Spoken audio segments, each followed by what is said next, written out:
Este fin de semana la Plaza de Toros de Zaragoza acoge un espectáculo muy especial. Fátima, muy buenas tardes. ¿En qué va a consistir? Buenas tardes, Ana. Pues va a consistir en una corrida goyesca. Para los que no sepan qué es, como muchos que no les gustan los toros, que se animen, porque va a ser todo un espectáculo. Y la corrida goyesca es que los toreros se nos visten de gala. Ignacio Zorita, usted es empresario de esta plaza. ¿Cómo va a ver el sábado la corrida?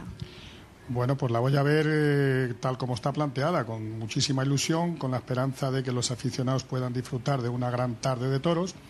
De esa forma la voy a ver, como digo, ¿no? Con mucho arte. Vemos aquí, estos 3 toros, ¿son los que van a torear el sábado por la tarde? No, estos 3 concretamente son los sobreros, que yo espero sinceramente que no salgan, porque estos son sobreros de la corrida de toros de Bellosino, que está anunciada, que en este momento está llegando y que está aquí todo el equipo previsto para descargarla, pues en un plazo de 1 hora, calculo yo, que podremos bajarla. ¿Y los matadores, Ignacio? Pues los matadores podemos decir que bueno, que es un cartel sin ninguna duda al que todos son reconocidos como grandes intérpretes del toreo en el concepto del arte, ¿no?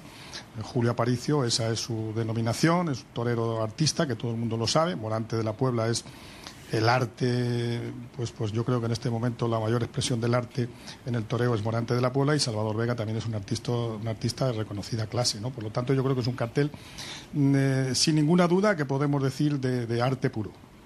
Y se van a vestir de gala, ¿no? Unos trajes especiales llevan. Sí, la corrida es goyesca y entonces los toreros y sus cuadrillas, asimismo la gente del ruedo, los mulilleros, la gente que limpia, van a estar todos vestidos a la usanza goyesca. Yo creo que es lo habitual en estos casos. Una corrida goyesca que yo recuerde hace ya bastantes años que no se celebra en Zaragoza, no sé cuánto, pero igual 18 años.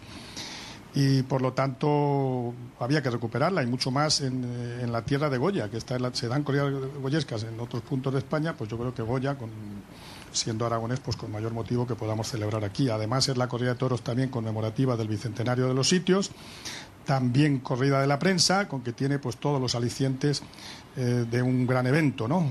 Tenemos la Expo en Zaragoza, espero que la corrida de toros pueda asistir mucho público, puedan disfrutar todo el mundo, y bueno, con esa ilusión, como te he dicho antes, es con lo que se ha hecho, y espero cumplir los objetivos. Gracias, Ignacio. Recordamos, para los que les gusten los toros y los que se quieran iniciar, a partir de las 6 de la tarde el sábado se retransmite aquí en esta casa, en Aragón Televisión. Gracias, Fátima. Buenas tardes. Como les decíamos, una cita muy especial, la del sábado por la tarde.